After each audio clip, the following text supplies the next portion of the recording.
नमस्कार मित्रों।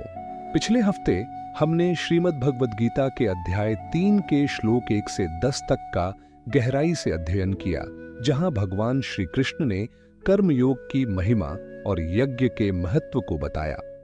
आज के इस वीडियो में हम श्लोक 11 से 20 तक को विस्तार से समझेंगे, जहां श्री कृष्ण हमें सृष्टि चक्र, निष्काम कर्म और समाज के कल्याण के लिए कर्म करने की प्रेरणा देते हैं। आइए इन श्लोकों के गूढ़ अर्थ को सरल भाषा में समझते हैं। श्लोक 11। देवताओं और यज्ञ का संबंध देवान भाव्यतानेन ते देवा भाव्यन्तु परस्परम भाव्यन्तः श्रेयः परम वाप्स्यथ। अर्थ, इस यज्ञ के द्वारा तुम देवताओं को पुष्ट करो और वे भी तुम्हारी उन्नति करें। इस प्रकार एक दूसरे का कल्याण करते हुए तुम परम कल्याण को प्राप्त करोगे। व्याख्या। यहां भगवान श्री कृष्ण बता रहे हैं कि सृष्टि का संतुलन बनाए रखने के लिए यज्ञ एक महत्वपूर्ण साधन है। यज्ञ का तात्पर्य केवल अग्नि में आहुति देना नहीं, बल्कि समाज और प्रकृति के हित में कार्य करना भी एक यज्ञ है। जब हम अपने कर्तव्यों का पालन करते हैं तो संपूर्ण सृष्टि का भला होता है। जब मनुष्य देवताओं, प्राकृतिक शक्तियों का पोषण करता है तो वे भी उसकी आवश्यकताओं की पूर्ति करते हैं। श्लोक 12। यज्ञ से प्राप्त समृद्धि इष्टान भोगान्हि वो देवा दास्यन्ते यज्ञ भाविताः तैर्दत्तान प्रदायेभ्यो यो भुंक्ते स्तेन एव सह। अर्थ, देवता यज्ञ के कारण तुम्हें आवश्यक भोग प्रदान करेंगे, लेकिन यदि कोई व्यक्ति उन्हें बिना यज्ञ किए उपयोग करता है तो वह चोर कहलाता है। व्याख्या। इस श्लोक में श्री कृष्ण यह बताते हैं कि जो कुछ हमें प्राप्त होता है वह प्रकृति एवं देवताओं की कृपा से ही संभव है। जब हम सही कर्म करते हैं तो प्रकृति हमारे साथ सहयोग करती है, लेकिन यदि हम बिना किसी योगदान के सिर्फ भोग विलास में लगे रहते हैं तो यह चोरी के समान है। यह हमें यह सिखाता है कि प्रकृति से हमें जो कुछ भी मिलता है उसे वापस लौटाने का भी हमारा दायित्व है। श्लोक 13। यज्ञ का महत्व और पवित्र भोजन यज्ञ शिष्टाशिनः संतो मुच्यन्ते सर्व किल्बिषय भुंजते ते त्वघम पापा ये पचन्त्यात्म कारणात्। अर्थ, जो लोग यज्ञ से बचे हुए अन्न को ग्रहण करते हैं वे सभी पापों से मुक्त हो जाते हैं, लेकिन जो लोग केवल अपने स्वयं के सुख के लिए भोजन पकाते हैं वह पापी होते हैं। व्याख्या। इस श्लोक में भगवान श्री कृष्ण स्पष्ट करते हैं कि जो व्यक्ति निष्काम भाव से यज्ञ करता है और उसके बाद बचा हुआ भोजन ग्रहण करता है वह पवित्र हो जाता है। इसका तात्पर्य यह है कि जब हम परोपकार की भावना से कर्म करते हैं और उसके बाद अपने लिए भोग करते हैं तो यह पवित्र होता है। लेकिन जो केवल अपने लिए जीते हैं बिना समाज या दूसरों के लिए कुछ किए, वे अधर्म का आचरण करते हैं। आज के समय में यदि हम केवल अपनी इच्छाओं की पूर्ति में लगे रहते हैं और समाज की भलाई की ओर ध्यान नहीं देते तो यह हमें आध्यात्मिक पतन की ओर ले जाता है। श्लोक 14। अन्न, यज्ञ और सृष्टि का चक्र अन्नाद् भवन्ति भूतानि पर्जन्यादन्न संभवः यज्ञाद् भवति पर्जन्यो यज्ञः कर्म समुद्भवः। अर्थ, सभी जीव अन्न से उत्पन्न होते हैं, वर्षा से अन्न उत्पन्न होता है और वर्षा यज्ञ से उत्पन्न होती है, यज्ञ कर्म से उत्पन्न होता है। व्याख्या। इस श्लोक में सृष्टि के चक्र को समझाया गया है। अन्न ही समस्त प्राणियों के जीवन का आधार है और यह वर्षा से उत्पन्न होता है। वर्षा तभी होती है जब संतुलन बना रहता है और यह संतुलन यज्ञ से आता है। यज्ञ का तात्पर्य केवल अग्नि में हवन करना नहीं, बल्कि अपने कर्मों से सृष्टि में योगदान देना है। यह श्लोक हमें यह भी बताता है कि हमारे कर्म ही सृष्टि के चक्र को बनाए रखते हैं। यदि हम सही कर्म करें तो प्रकृति हमें आवश्यक संसाधन प्रदान करती है। श्लोक 15। यज्ञ और ब्रह्म का संबंध कर्म ब्रह्मोद्भवम विद्ये ब्रह्माक्षर समुद्भवम तस्मात् सर्वगतम ब्रह्म नित्यम यज्ञ प्रतिष्ठितम। अर्थ, हे अर्जुन, जान लो कि कर्म वेदों से उत्पन्न होता है और वेद ब्रह्म से उत्पन्न हुए हैं, इसलिए सर्वव्यापी ब्रह्म सदा यज्ञ में प्रतिष्ठित है। व्याख्या। यहां भगवान श्री कृष्ण यह समझा रहे हैं कि वेदों में कर्म का महत्व बताया गया है और वेद स्वयं परमात्मा ब्रह्म से उत्पन्न हुए हैं। इसलिए जब हम वेदों के अनुसार कर्म करते हैं तो यह यज्ञ कहलाता है और यह ब्रह्म के साथ जुड़ जाता है। इस श्लोक का गूढ़ अर्थ यह है कि यज्ञ केवल बाहरी कर्म नहीं बल्कि एक दिव्य प्रक्रिया है जो हमें ब्रह्म परम सत्य तक ले जाती है। जब हम सही कर्म करते हैं और उसे यज्ञ भावना से अर्पित करते हैं तो यह हमें मोक्ष की ओर ले जाता है। श्लोक 16। सृष्टि के चक्र का पालन करने का महत्व एवं प्रवृत्तितम चक्रम नानुवर्तयति है यह अघायुरिंद्रिया रामो मोघम पार्थ स जीवति। अर्थ, हे अर्जुन, जो व्यक्ति इस सृष्टि के चक्र का पालन नहीं करता और केवल इंद्रियों के सुख में लिप्त रहता है उसका जीवन व्यर्थ जाता है। व्याख्या।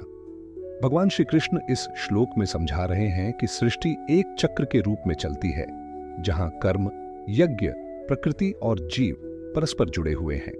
जो व्यक्ति इस चक्र का उल्लंघन कर केवल अपने भोग विलास में लिप्त रहता है उसका जीवन व्यर्थ हो जाता है।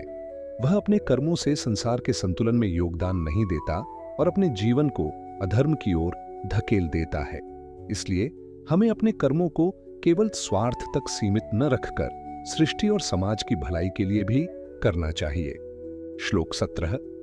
आत्मतृप्त व्यक्ति की स्थिति यस्त्वात्मरतिरेव स्यादात्मतृप्तस्य मानवः आत्मन्येव च संतुष्टस्तस्य कार्यम न विद्यते। अर्थ, जो व्यक्ति आत्मा में ही संतुष्ट रहता है, जिसे आत्मज्ञान की प्राप्ति हो गई है, उसके लिए कोई कर्म करने की आवश्यकता नहीं होती। व्याख्या।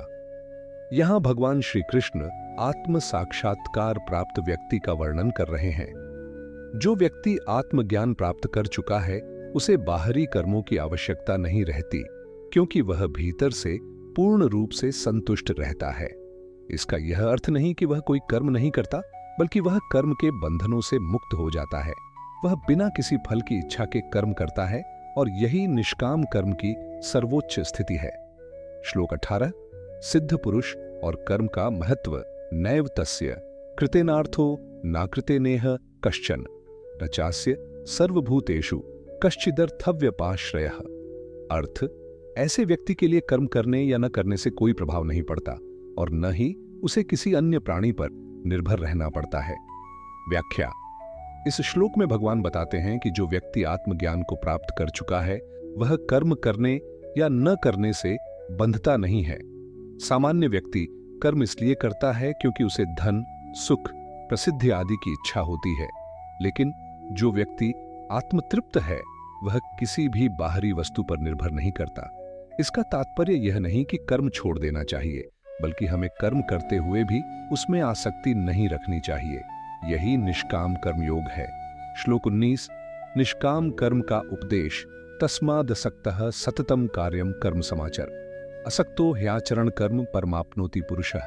अर्थ, इसलिए हे अर्जुन, आसक्ति को छोड़कर अपने कर्तव्यों का पालन करो क्योंकि ऐसा करने से मनुष्य परम पद को प्राप्त कर सकता है। व्याख्या। इस श्लोक में भगवान श्री कृष्ण निष्काम कर्मयोग का सार बता रहे हैं। वे कहते हैं कि हमें अपने कर्मों में आसक्ति नहीं रखनी चाहिए, बल्कि उन्हें पूरे समर्पण और निस्वार्थ भाव से करना चाहिए। जब हम किसी फल की इच्छा के बिना केवल अपने कर्तव्य के रूप में कर्म करते हैं, तब हम जीवन के उच्चतम स्तर तक पहुंच सकते हैं। श्लोक 20। कर्म के द्वारा आदर्श बनना कर्मणैव हि संसिद्धिमास्थिता जनकादयः लोक संग्रह में वापी संपश्यन कर्तुमर्हसि। अर्थ, हे अर्जुन, जनकादि राजाओं ने भी निष्काम कर्म द्वारा ही सिद्धि प्राप्त की, इसलिए तुम्हें भी लोक कल्याण के लिए कर्म करना चाहिए। व्याख्या। भगवान श्री कृष्ण राजा जनक का उदाहरण देकर समझा रहे हैं कि बड़े बड़े ज्ञानी और सिद्ध पुरुष भी कर्म करते थे, लेकिन वे निस्वार्थ भाव से कर्म करते थे। जनक जैसे राजा जो आत्मज्ञानी थे, फिर भी अपने राज्य और प्रजा के कल्याण के लिए कर्म करते थे। इसका संदेश यह है कि यदि सिद्ध पुरुष भी कर्म करते हैं तो साधारण मनुष्यों को भी अपने कर्तव्यों का पालन करना चाहिए। कर्म केवल व्यक्तिगत उन्नति के लिए नहीं बल्कि समाज की भलाई के लिए भी होना चाहिए। यदि महान व्यक्ति कर्म नहीं करेंगे तो आम लोग भी आलसी और निष्क्रिय हो जाएंगे। इसलिए कर्म करते हुए दूसरों के लिए प्रेरणा बनना आवश्यक है। इस वीडियो में हमने श्रीमद् भगवद गीता के अध्याय 3 के श्लोक 11 से 20 तक का विस्तृत अध्ययन किया। इन श्लोकों का सार यह है कि यज्ञ और प्रकृति का संतुलन। जब हम सही कर्म करते हैं तो प्रकृति भी हमारा साथ देती है। निस्वार्थ कर्म, अपने कर्मों को परोपकार और यज्ञ रूप में करें, तभी वे फलदायी होंगे। सृष्टि चक्र को समझना, अन्न, वर्षा, यज्ञ और कर्म, ये सभी एक दूसरे से जुड़े हुए हैं। यज्ञ की व्यापकता, यह केवल अग्निहोत्र नहीं बल्कि हर परोपकारी कर्म भी यज्ञ है। ब्रह्म और कर्म का संबंध, जब कर्म ब्रह्म को समर्पित होता है तो वह पवित्र और मुक्तिदायक बन जाता है। सृष्टि चक्र का पालन, जो व्यक्ति इस चक्र को नहीं अपनाता उसका जीवन व्यर्थ चला जाता है। आत्मतृप्त व्यक्ति की अवस्था, आत्मज्ञानी व्यक्ति कर्मों के बंधन से मुक्त होता है। निष्काम कर्म का महत्व, आसक्ति छोड़कर कर्म करने से मोक्ष की प्राप्ति होती है। महापुरुषों का उदाहरण, राजा जनक जैसे ज्ञानी भी समाज के लिए कर्म करते थे, इसलिए हमें भी अपने कर्तव्यों को निभाना चाहिए। लोक संग्रह, जब महान व्यक्ति कर्म करते हैं तो वे समाज के लिए आदर्श बनते हैं और अन्य लोगों को भी सही मार्ग दिखाते हैं। अतः निष्कर्ष रूप में कहा जा सकता है कि कर्मयोग का मूल संदेश है, यज्ञ स्वरूप कर्म करें, निस्वार्थ भाव से कार्य करें और समाज के हित में योगदान दें। जब हम इस सिद्धांत को अपनाते हैं तो न केवल हमारा जीवन सफल होता है बल्कि पूरे समाज और सृष्टि का भी कल्याण होता है।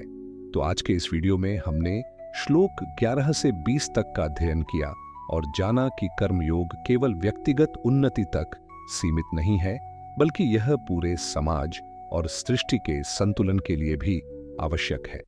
अगले गुरुवार हम अध्याय 3 के श्लोक 21 से 30 का विस्तार से अध्ययन करेंगे, जहां भगवान श्री कृष्ण हमें यह समझाएंगे कि कैसे महान व्यक्ति अपने कर्मों से समाज का नेतृत्व करते हैं और लोक संग्रह के लिए कार्य करते हैं। फिर मिलते हैं अगले वीडियो में, तब तक के लिए धन्यवाद।